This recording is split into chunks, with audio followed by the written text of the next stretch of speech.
Apa yang ada di benak seorang jenderal yang nekat membakar kapal pasukannya sendiri di tengah terik Ramadan? Bayangkan, berdiri di tepian dunia yang asing, terjepit di antara deburan ombak lautan di belakang, dan ratusan ribu pedang musuh yang haus darah di hadapan. Ini bukan sekedar strategi militer biasa. Ini adalah sebuah kegilaan bagi mereka yang berpikir dengan logika duniawi, namun sebuah puncak kepasrahan bagi mereka yang memegang iman.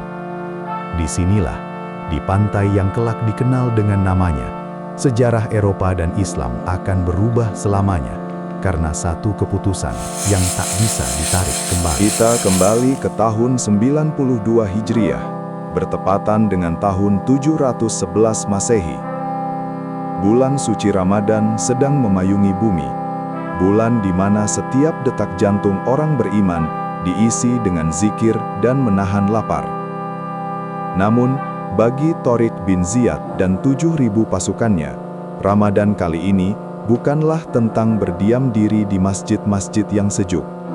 Mereka sedang melakukan perjalanan maritim yang berbahaya, menyeberangi selat sempit yang memisahkan benua Afrika dan Eropa. Panas matahari musim panas berpadu dengan dahaga puasa. Namun anehnya, hal itu tidak melemahkan fisik mereka, melainkan justru membakar jiwa mereka dengan api keteguhan yang sulit dipadamkan. Sebelum layar terkembang, semua bermula dari visi besar di Afrika Utara. Musa bin Nusair, sang gubernur Ifriqiya, melihat ketidakadilan yang merajalela di seberang lautan, di tanah Visigot yang kini kita sebut Spanyol. Rakyat jelata di sana menderita di bawah tirani Raja Roderick. Musa tidak memilih sembarang orang untuk misi pembebasan ini. Ia memilih Tariq, seorang bekas budak dari bangsa Berber yang telah membuktikan bahwa kemuliaan dalam Islam tidak ditentukan oleh garis keturunan, melainkan oleh ketakwaan dan keberanian. Tariq menerima amanah berat ini bukan sebagai beban, melainkan sebagai jalan jihad yang dirindukan. Pasukan yang dibawa Tariq bukanlah tentara bayaran yang berperang demi emas. Mereka adalah para mujahid yang ditempa oleh malam-malam Ramadan. Di siang hari, mereka adalah kesatria berkuda. Di malam hari, mereka adalah rahib yang menangis dalam sujud.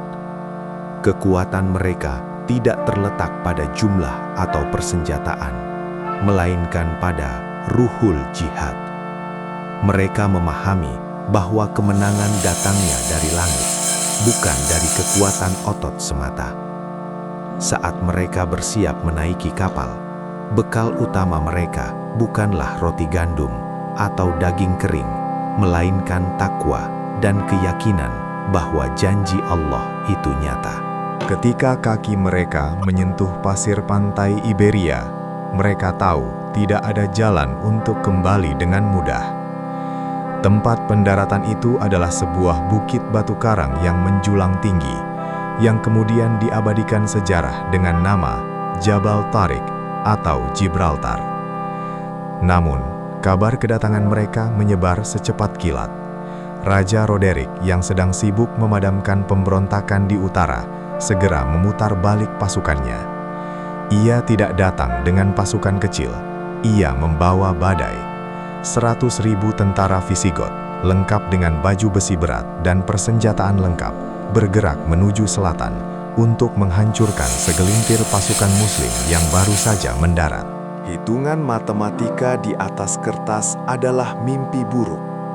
7.000 orang yang kemudian mendapatkan sedikit tambahan pasukan harus berhadapan dengan 100.000 tentara musuh.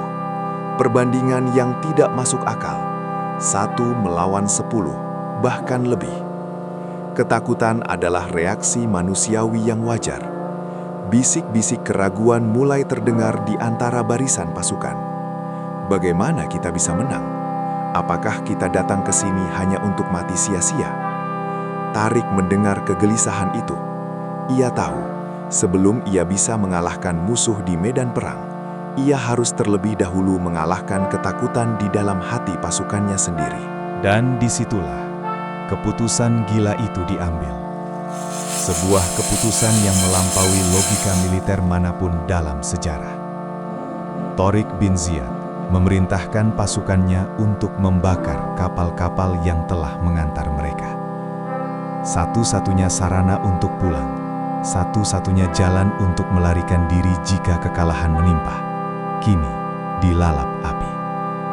Asap hitam membubung tinggi, seolah menjadi sinyal bagi langit bahwa mereka telah menyerahkan segalanya. Pasukan terperangah, jembatan untuk mundur telah runtuh.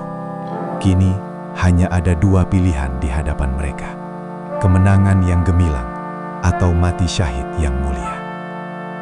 Di tengah kepulan asap kapal yang terbakar, Tariq berdiri di tempat tinggi dan menyampaikan pidatonya yang legendaris, menggetarkan setiap jiwa yang mendengarnya. Wahai sekalian manusia, kemana kalian akan lari? Di belakang kalian adalah lautan, dan di hadapan kalian adalah musuh.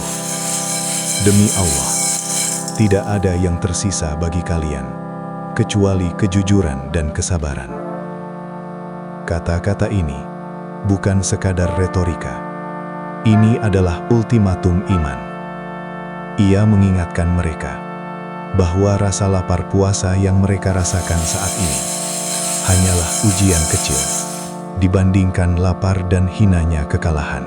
Lembah Barbate, atau yang sering disebut Guadalete, menjadi saksi bisu pertemuan dua kekuatan besar ini. Roderick datang dengan kesombongan seorang raja yang duduk di atas takhta gading, membawa serta tali-tali untuk mengikat para tawanan Muslim yang ia yakini akan segera menyerah. Sementara itu, pasukan Tariq berdiri dalam diam. Bibir mereka kering karena puasa, perut mereka kosong, namun hati mereka penuh. Mereka tidak memiliki kemewahan logistik seperti musuh, namun mereka memiliki sesuatu yang tidak dimiliki Roderick. Keyakinan bahwa kematian bukanlah akhir, melainkan awal dari kehidupan abadi. Pertempuran pecah pada tanggal 28 Ramadan. Bayangkan, di hari-hari terakhir bulan suci, saat fisik manusia biasanya berada di titik terlemah, mereka justru harus mengayunkan pedang seberat besi dan menahan hantaman perisai. Debu pertempuran bercampur dengan keringat. Namun, rasa lapar itu justru menjadi bahan bakar. Rasa haus itu mengingatkan mereka pada dahaga di padang mahsyar, membuat rasa takut akan kematian duniawi menjadi sirna. Setiap tebasan pedang mereka disertai zikir. Mereka bertempur seperti singa yang tidak mengenal lelah, membingungkan pasukan Fisikoth yang tidak mengerti kekuatan apa yang menggerakkan lawan mereka. Strategi Tariq brilian, namun keberanian pasukannya lah yang menjadi penentu. Mereka menargetkan jantung pertahanan lawan. Ketika barisan pasukan Roderick mulai goyah melihat kegigihan pasukan Muslim yang seolah tidak bisa mati, kepanikan mulai menyebar. Raja Roderick, yang tadinya begitu yakin akan kemenangan, kini melihat tahtanya runtuh di depan matanya sendiri. Sejarah mencatat simpang siur nasib akhirnya. Ada yang bilang ia tewas di medan laga, ada yang bilang ia tenggelam saat melarikan diri. Yang pasti, hari itu, arogansi jumlah berhasil diruntuhkan oleh kekuatan iman. Saat matahari terbenam di ufuk barat Spanyol, pertempuran telah usai.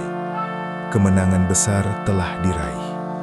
Dan momen yang paling mengharukan bukanlah saat mereka menghitung harta rampasan perang, melainkan saat azan maghrib berkumandang di tanah Eropa untuk pertama kalinya. Mereka berbuka puasa dengan sisa air dan kurma yang ada di antara jasad rekan-rekan yang syahid dan musuh yang tumbang. Buka puasa yang sangat sederhana, namun rasanya lebih nikmat daripada hidangan raja manapun. Rasa lapar seharian itu terbayar lunas, bukan hanya dengan makanan, tapi dengan kemenangan Islam. Kemenangan di Guadalete hanyalah awal. Pintu gerbang Andalusia kini terbuka lebar. Kota demi kota, mulai dari Cordoba hingga Toledo, jatuh ke tangan kaum muslimin. Banyak di antaranya tanpa perlawanan berarti. Penduduk setempat yang selama ini tertindas justru menyambut kedatangan mereka, bukan sebagai penjahat perang, melainkan sebagai pembebas yang membawa keadilan dan toleransi yang belum pernah mereka rasakan sebelumnya. Tariq bin Ziyad membuktikan bahwa pedangnya tajam terhadap penindas, namun lembut terhadap rakyat jelata. Malam itu di Toledo, mungkin Tariq kembali merenung. Andai saja ia tidak membakar kapal-kapal itu, mungkin pasukannya akan memilih mundur saat melihat jumlah musuh. Andai saja itu bukan bulan Ramadan, mungkin jiwa pasukannya tidak akan sekuat baja. Tindakan membakar kapal ini menjadi metafora ababi tentang komitmen total.